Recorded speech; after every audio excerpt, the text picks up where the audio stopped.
So the other day, a friend of ours gave us this compost tumbler. Looked like it had never been used. They didn't foresee ever having a need for it, so they brought it over to us. So that's where all the greens from the tomatoes went. And doing my research, there was a couple things that I took away from it. Yes, you can compost tomatoes. Their stems aren't the best because they take so long to break down. So after I pruned all the tomatoes, I went through with my push mower, took them out into the Muscovy pen, and basically mowed them to break them down so they're fine. Any of the big stalks just got thrown into the other compost bin.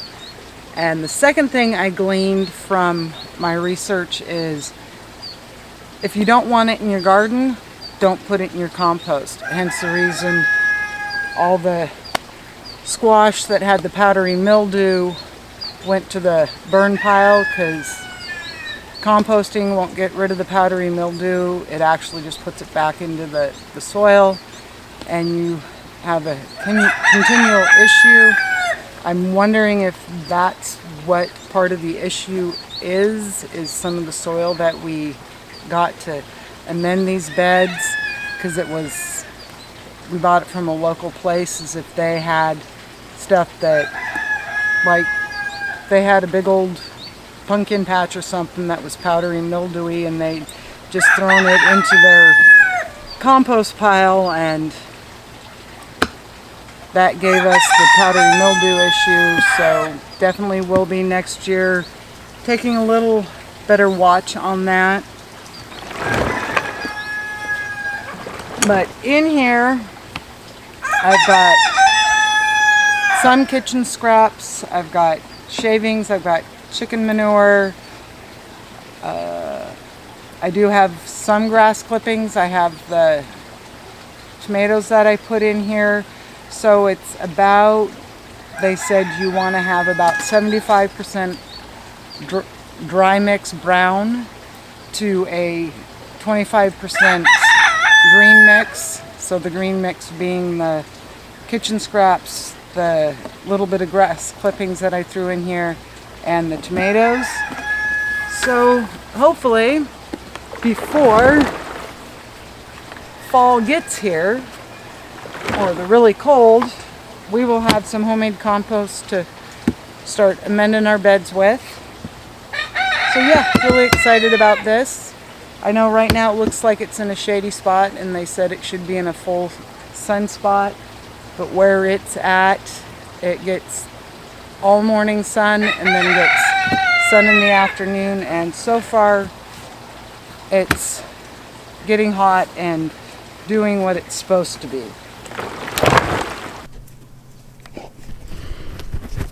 Okay, so I have this one very determined Muscovy hen.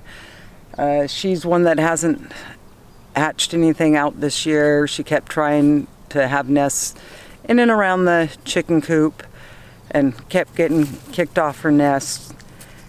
And the other day I found her, show you where I found her.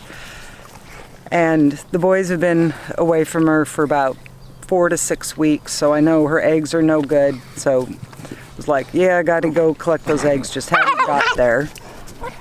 And then this morning I get a text from David John saying that she hatched out 5 baby chicks. I haven't even looked at them yet, but I'll show you where mom is. And then probably tomorrow with David John's help, I'll get this trailer moved and get those eggs collected. But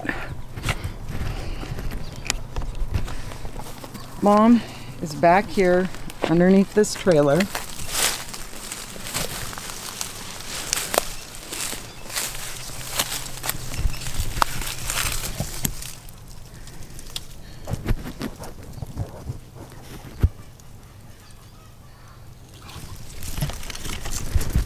And she has about 5 unfertilized Muscovy eggs underneath her that, like I said, we'll get those collected and hopefully get her off the nest.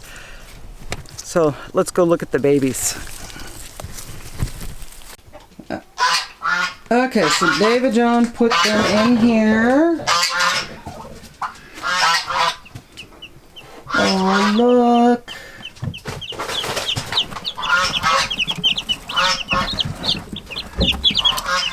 Two little white Turkins. A little all black one. And two black and bronze. Little black and bronze Turkins. Your daddy was very prolific.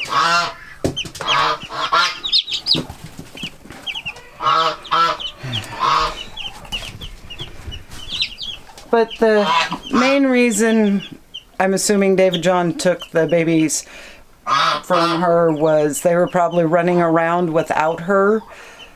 She's the one that when she was in the chicken coop and a couple baby chicks had hatched, was not very nice to those baby chicks. So we know she probably wouldn't have been a good mom for these guys.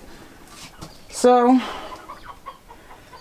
have to get the brooder box out there cleaned up from the baby chick or baby ducks that just found a new home and get these guys out there. Oh, my birds. I know, I free range them. My fault, my bad. But that's what they do in nature.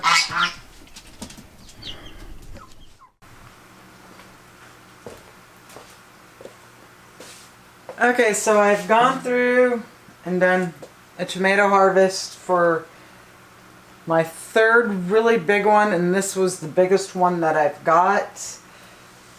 So I've got my black crims over here, and I got my ox hearts over here. I know they're not uber red, but they are ripe, and I think part of the problem was that the way I have them planted, they weren't getting as much sunshine on them. So it's like this one, beautiful, and it had more sunshine on it. And it's like the black creme. It does naturally have the green shoulders and the red bottoms. But unfortunately I had a chicken that was in the garden and she ate 3 of the black crims, and they're actually purpley red on the inside. So find a container and I'm going to weigh and see how much I got today. And then I have a bucket of cherry tomatoes, the Brad's Atomic grapes, which green tomatoes just always make me leery, but they're soft and ready to eat. And there's some red cherries down here for David John. So let's grab a bowl and get these guys weighed.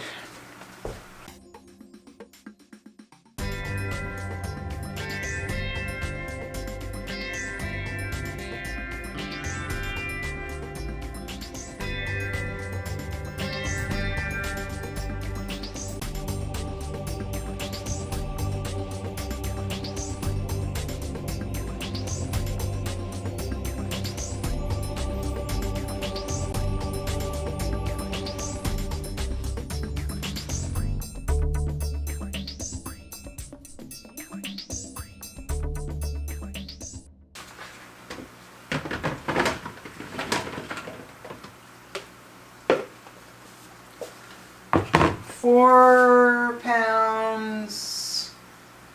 7.4 ounces. So I'll do the quick math on this.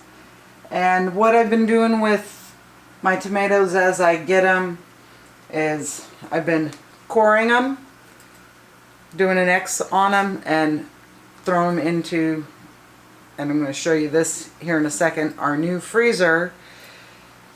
And then hopefully we'll have a rainy day or a day I feel like just spending all day inside. I'll bring them out, thaw them, pull the skins off, and process them into tomato sauces.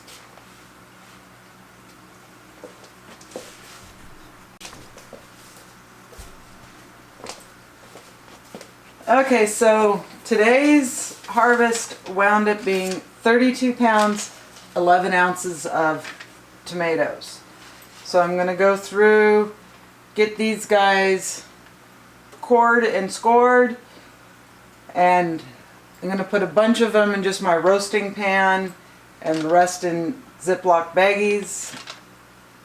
Take you guys in and show you my freezer that's for meat, that's full of tomatoes.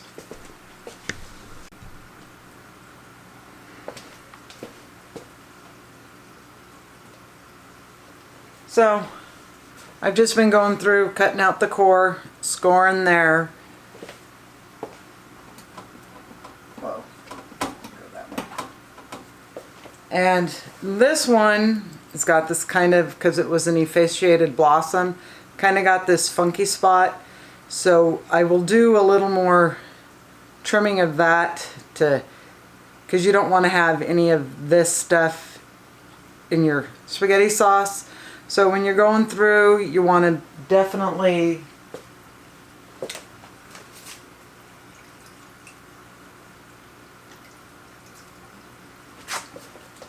like on this guy here where he split and has a scab, I will trim that out when I'm coring it. So that's the basics of getting these guys ready to go into the freezer.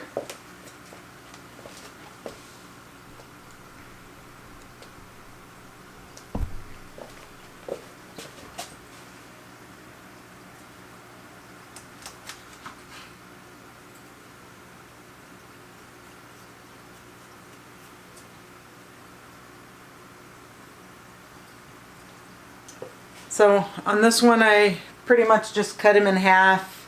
On this good side, scored the back.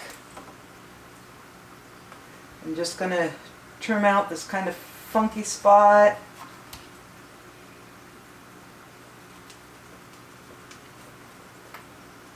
Trim out the core. Or the stem, I should say, not the core.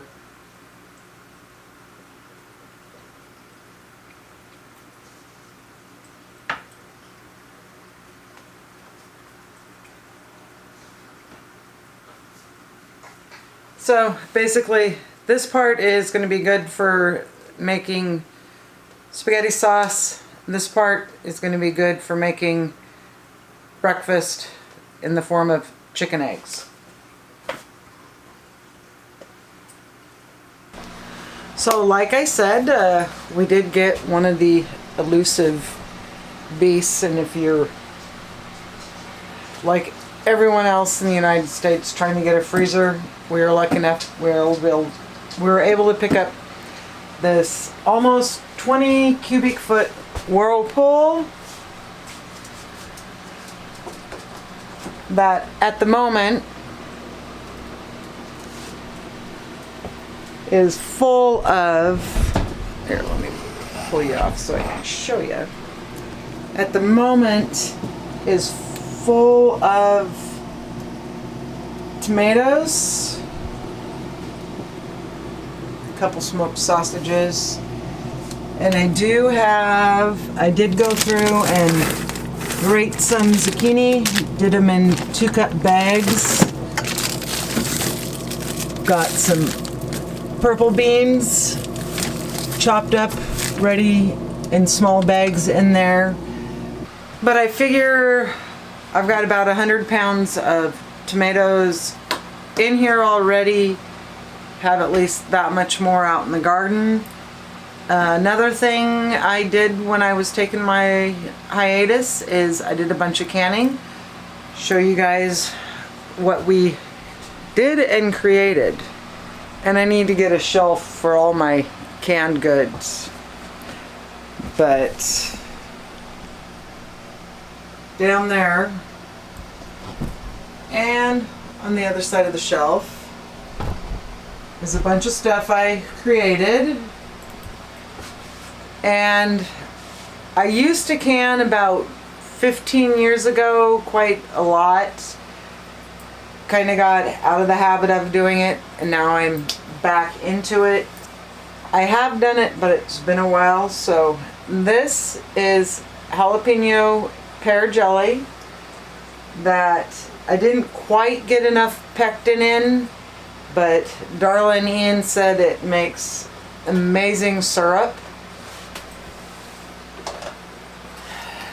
We did 32 quarts of zucchini pickles. This is a summer pickle recipe from Ball.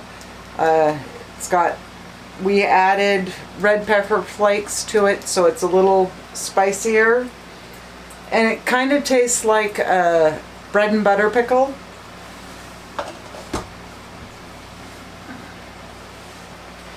And this is my zucchini relish. I have, and you're gonna notice kind of a theme, and I used to make this all the time. It's really good because this one is kind of a mustardy base to spread on your hoagie sandwiches, any meat sandwiches, hot dogs, hamburgers. It's a really good versatile relish to spread.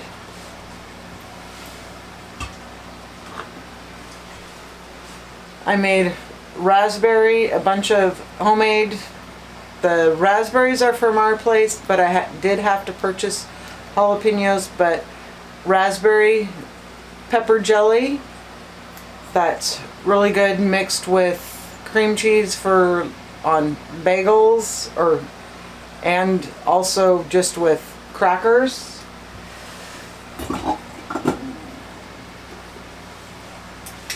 I did this mix of a whole bunch of different things. It's got a few of the cucumbers, it's got the little Mexican gherkins and zucchinis and homegrown dill in it, and this actually turned out really good. The one thing I found on the Mexican gherkins, when you do can them like this, the centers go kind of creamy, so you have the outside crunch and then the inside's just this like buttery yogurty consistency. So that was really good. The green beans that are in here turned out really good doing it this way.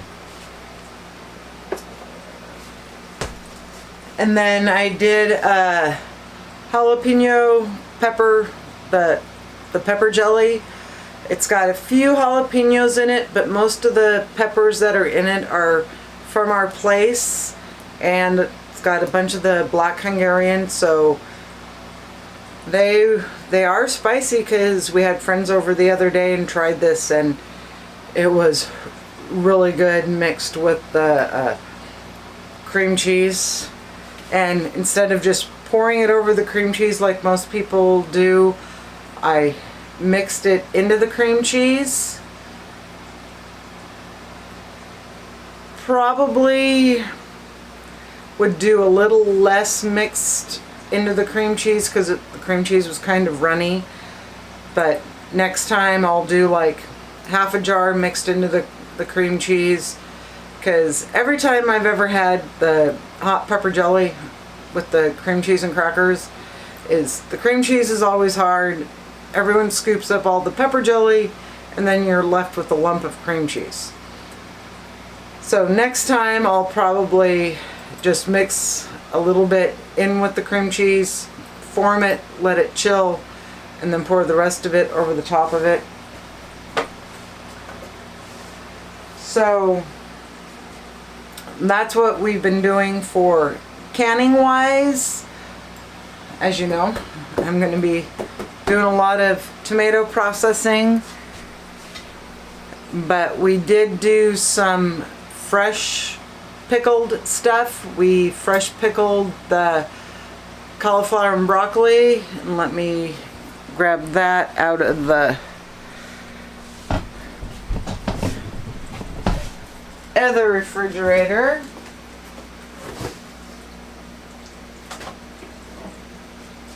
got a couple different things working in here. So this is a vinegar dilled pickled cauliflower, and I don't like cauliflower, and this is absolutely delicious. Darla, who doesn't like trees at all, that's what we call cauliflower and broccoli, or trees. She even tried it and she said it was good.